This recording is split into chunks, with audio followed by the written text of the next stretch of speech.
బాబు, శాస్త్రం నుంచి సంగీతం పుట్టిందనుకున్నారు గాని సంగీతం ప్రకృతి నుంచి పుట్టిందన్న విషయం నేనించే తెలుసుకున్నాను బాబు. నా పాటకి ఏ శిల కరుగుతుందో గాని నీ పాటకి ఈ శిల కరిగింది నాయనా.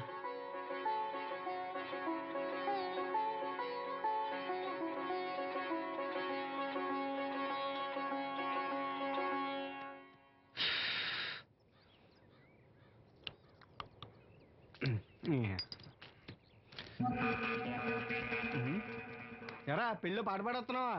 అవునన్య. రాజుగారు డబ్బులు ఇచ్చారా?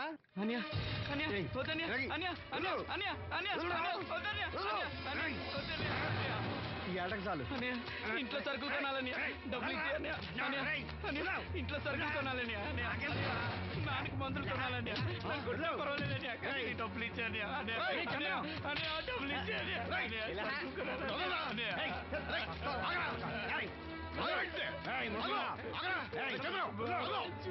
వాడు కష్టపడి సంపాదించిన డబ్బులు లాక్కుంటారా?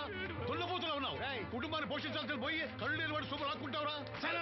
ఈ నీతి కబుర్లన్నీ గుళ్ళో చెప్పు, లేదా అడ్డ మీద రాసి నీ హోటల్లో పెట్టుకో. అంతేగాని అడ్డం వచ్చి అడ్డంగా నరికేస్తా.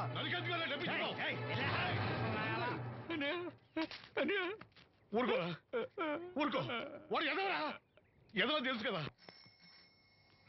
అమ్మా, అన్నయ్య వచ్చాడు. అన్నయ్య జాగ్రత్త.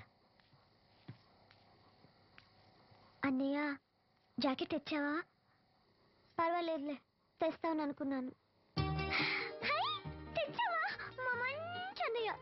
అమ్మా చూసావా ఎంత బాగుందో? దీన్ని ఇప్పుడే కుట్టడానికి ఇచ్చేస్తాను. రేపు ఉదయం వెళ్ళొచ్చు కదమ్మా. ఇప్పుడే. అది తోడుకునేదాకా నిద్రపోదరా. సామాన్లు తెచ్చావా అయ్యా? ఇదిగో అమ్మా.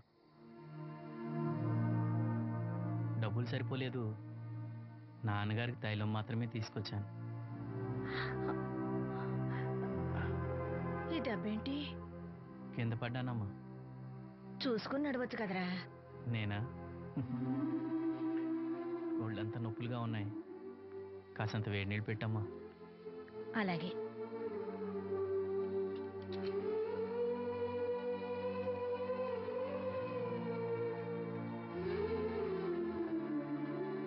ఇదిగో నా సొట్లయి చుట్టలు రేపు కాల్చుకోవచ్చులే, ముందా మందు తీసుకో. ఏంటి మంచాన పడ్డాను కదా అని సులకనగా చూస్తున్నారా? టాటోలు చేస్తాను మీ ఇద్దరిది ఏమనుకుంటున్నారు? తైలం తెచ్చాడు, తైలం నా తొక్కలో తైలం.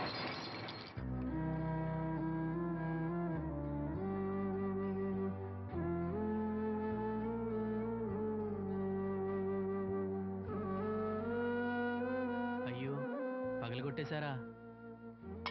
అవునురా, పగలగొట్టాను. అయితే ఏంటి, కొడతావా? కొట్టు, కొట్టరా. నడివిరిగి మంచాన పడ్డాను కదా, పెద్దానికి మీ దయాదాక్షిణ్యాల మీద ఆధారపడుతున్నాను కదా.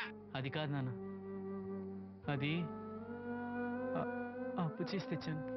ఏంటి అప్పు చేసి తెచ్చావా? అప్పు ఎందుకు చేయాల్సి వచ్చిందో చెప్పరా? ఏం జరిగింది? వీడు చెప్పలేదా? లేదే. గుండె బద్దలవుతున్నా వీడు నవ్వుతూనే ఉంటాడు. బాబాయ్ నువ్వు ఉండరా, తోడబుట్టినోడంట, తాగుపోతేదవా. వీడు కష్టపడి సంపాదించిన డబ్బంతా గద్దలా వచ్చి తనుకుపోయాడు. పైగా పైగా దారిగా వచ్చి అందరి ముందు కొట్టాడు. చంద్రం అలా చేశాడా? బుద్ధులు ఎక్కడ పోతే, ఒకప్పుడు ఊరంతా గడగడలాడించిన ఈ రౌడీ దాని పెద్ద కొడుకు కదా.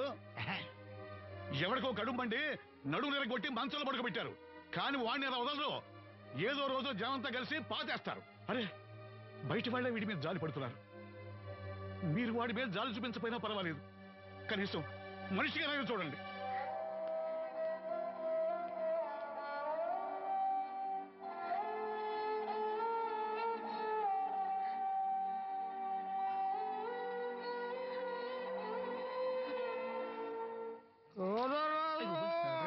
ఎక్కువైంది రైడ్కి, బాగా ఎక్కేసింది. కొట్టాను కదరా. కొట్టేవలేరా బాబు, కాకపోతే ఇంకోటి కొట్టి లోపు కొట్టాలి. పేకలో ముందు కొట్టినోడిగా డబ్బులు ఇస్తారు. ఊరికే తెగ ఫీల్ అయిపోతున్నావు.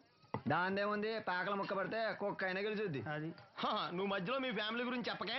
వెళ్ళి సొక్క శాప మొక్క అట్రా. ఉల్లిపాయలు నిమ్మ చెక్కలు వద్దే. మర్చిపోయినా కూడా పంపించు. పంపిస్తాంరా.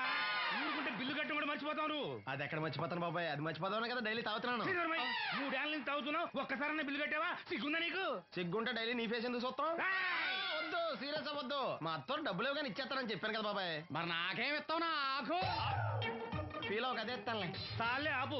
పెళ్లికి ముందు నుంచి చెబుతున్నావు కట్నం లాగానే ఇస్తానని. ఇంకా నేను నమ్ముకుంటే ఇదిగో ఇదే పాక ముందు శనక్కాయలు కొట్టుకోవాలి. ఇంకా చూడు, మర్యాదగా బిల్లు కట్టు, లేదా చేప ముక్క, కళ్ళు చుక్క, నిమ్మ చెక్క కాదు కదా, కనీసం ఉల్లి చుక్క కూడా ఇయ్యను. కుదరదంటే రేయ్ మల్లు, ఇవాళ నుంచి వీడికి మనకి సెల్లు.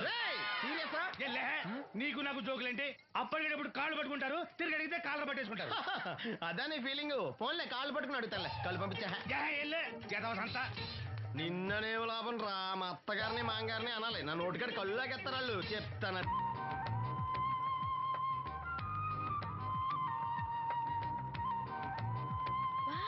చాలా బ్యూటిఫుల్ గా ఉంది కదా. Yes, it's amazing. ఇంత బాగుంటుంది అనుకోలేదు. అందుకే కదా మిమ్మల్ని మా ఊరు తీసుకొచ్చింది. నాకు అసలు ఈ ఊరు వదిలిపెట్టుకోవాలంటే నచ్చదు. కానీ పార్టీ బిజినెస్ వల్ల 10 సంవత్సరాల నుంచి సిటీలో ఉన్నా. అప్పుడప్పుడు ఇక్కడికి వచ్చి ఈ గోదావరిని, పచ్చటి పొలాల్ని, అమాయకపు ప్రజల్ని చూడకుండా ఉంటే నాకు తృప్తిగా ఉండదు. ఇదిగోండి, అదే మా గెస్ట్ హౌస్.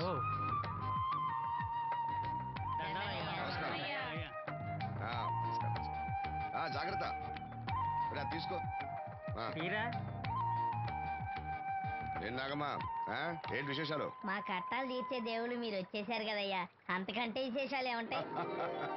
ఈయన మన కేంద్ర మంత్రి భాస్కర్ రాజు గారు ఉన్నారుగా, ఆయన అబ్బాయి మనోహర్ అని, ఈవిడ అతని భార్య దివ్య గారు. వీళ్ళు కొన్నాళ్ళు మన ఊళ్ళోనే ఉంటారు. వాళ్ళకి కావాల్సింది దగ్గరుండి చూసుకోవాలి. ఏంటి రండి. అయ్యా మేడం. ఏంటి మీరు ఇక్కడ కిరీటం లేని మహారాజు అనుకుంటా? ఇక్కడ ఉన్న వాళ్ళందరూ అమాయకులండి, మంచి మనసున్న వాళ్ళు. వాళ్ళకి మీరే దేవుళ్ళు అంతే కదా. అట్లా ఏం లేదండి. వాళ్ళ కష్ట సుఖాలు నేను చూసుకుంటాను. వాళ్ళు నన్ను ఎంతో అభిమానంగా, అరే ఆ సామాన్ తీసుకెళ్ళి ఆ రూమ్ లో పెట్టి వెళ్ళు. ఆ రూమ్ లో ఏసీ ఉందా? ఆ రూమే కాదు, ఈ ఊరే సెంట్రల్ ఏసీ. ఫ్యాన్ కూడా అవసరం లేదు. కిటికీ తెరిస్తే గోదావరి నుంచి చల్లటి గాలి వస్తుంది. Just feel comfortable. ఇది మీ సొంత ఇల్లు అనుకోండి. మరి ఫుడ్ సంగతి ఏంటి? ఫుడ్ గురించి మీరు ఆలోచించాల్సిన అవసరం లేదు. ఇక్కడ భవానీ అని మంచి వంట అమ్మాయి ఉంది. ఆవిడ వంట తిన్నారంటే జీవితంలో మర్చిపోదు. ఓకే, నేను స్నానం చేసి వస్తాను. Relax relax. ఏ కొండయ్య, ఇట్రా, సామాన్లను పెట్టేసావా? పెట్టేసారయ్యా. చూడు, నువ్వు వెళ్ళి ఆ భవానీ నేను రమ్మన్నాను చెప్పు. ఆమె గుంట్లో బాగలేదు, రాకపోవచ్చయ్యా. మరి ఎలాగయ్యా? వీళ్ళు నాకు చాలా కావాల్సిన వాళ్ళయ్యా. జనరల్ గా బయటకు రారు. నేను స్వయంగా రమ్మన్నాను కాబట్టి వచ్చారు. వీళ్ళకి ఎలాంటి ఇబ్బంది కలగకూడదు. నువ్వు వెళ్ళి నేను చెప్పానని చెప్పు. వెళ్ళు. అలాగేనయ్యా.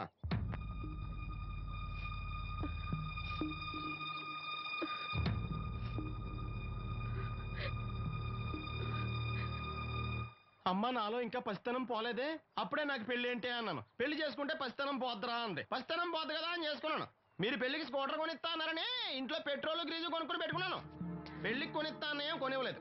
ఓకే, కనీసం పెళ్లికి ముందు పెళ్లి చూపులప్పుడు కట్నం ఇస్తా అన్నారు కదా, అది కూడా ఇవ్వలేదు. మీరు ఎలాగా నాకేమెవరని అర్థమైపోయింది. అందుకే నేనే మీకు ఒకటి ఇచ్చేద్దాం అనుకుంటున్నాను. మీ అమ్మాయిని ఉంచుకోండి.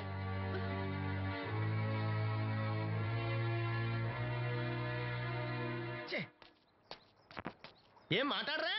నేను అల్లుండి అనుకుంటున్నారా, అడగాలి అనుకుంటున్నారా?